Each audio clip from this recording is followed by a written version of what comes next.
Bonjour mes petits amis. Je suis Ayla, votre narratrice magique. Rinoa, une jeune fille vive et curieuse vivait à Hama.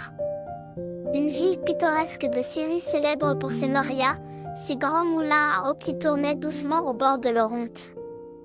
Un jour, alors qu'elle aidait son grand-père à ranger des livres anciens dans leur petite bibliothèque familiale, elle trouva un manuscrit jauni par le temps. En le feuilletant avec soin, elle découvrit qu'il parlait d'un médecin extraordinaire du passé. Ibn al-Nafis. Intriguée, Rinoa demanda à son grand-père. Qui était cet homme? Son grand-père, un amoureux de l'histoire, lui raconta qu'Ibn al-Nafis, né à Damas en Syrie en 1213, avait changé la façon dont nous comprenons le corps humain. Elle apprit qu'il avait étudié à Damas avant de déménager au Caire en Égypte, où il travailla à l'hôpital Al-Nassiri, l'un des plus grands de l'époque. Rinoa était fascinée par sa découverte sur la circulation pulmonaire. Ibn al-Nafis avait montré que le sang voyageait du côté droit du cœur vers les poumons pour être oxygéné, avant de revenir au côté gauche. C'était une idée révolutionnaire pour l'époque, car beaucoup de savants pensaient encore que le sang passait directement d'un côté du cœur à l'autre par des pores invisibles. C'est comme un grand voyage à l'intérieur de nous, pensa Rinoa en s'imaginant les vaisseaux comme des routes invisibles. Mais ce n'est pas tout.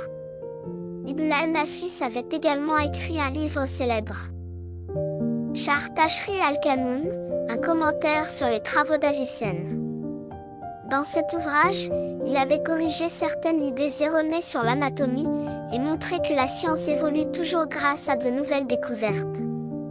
Il avait aussi décrit avec précision les poumons, les artères coronaires et le fonctionnement du cœur. Son grand-père ajouta avec un sourire. Tu sais, certains scientifiques disent qu'Ibn al-Nafis était tellement dévoué à ses recherches qu'il préférait veiller toute la nuit à travailler plutôt que de dormir. Il disait souvent, « Dormir peut attendre. Découvrir, c'est vivre. » En lisant davantage, Rinoa découvrit qu'Ibn al-Nafis avait influencé la médecine pendant des siècles. Ses idées avaient été traduites en latin et étudiées en Europe bien après sa mort. Elle apprit aussi qu'il avait corrigé des concepts anciens, posant ainsi les bases de la médecine moderne. Inspirée par cette histoire, Rinoa regarda les norias tourner et pensa.